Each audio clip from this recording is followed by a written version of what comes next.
Yacht Shaska Tree. We're doing some more with the indirect relative clause here.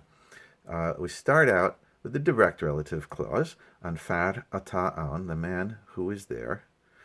Then there's a different kind of usage here, and it's a pattern that you just have to learn and study. It's again referring back to the main noun, but connecting something else to it.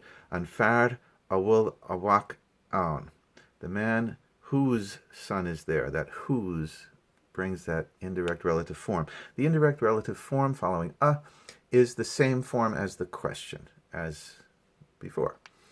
So, and it's always, it doesn't matter what the tense is, an far a may, a walk on, the same thing. Nach instead of And then, again, the irregular verbs, an far hanakamar, past tense, an far awakamar, awak.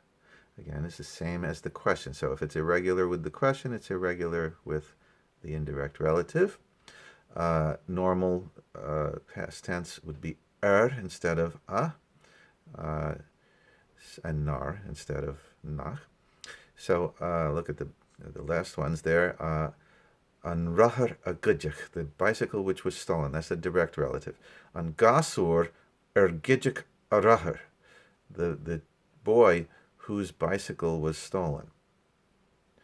So again, more things connected back to it. It's a pattern. It's kind of, you just have to learn the pattern and know that it's the indirect relative form that you use. And then they just give you some exercises. So it's a kind of a short chapter in a way, not a lot in it, but it's an important pattern to learn. Have fun.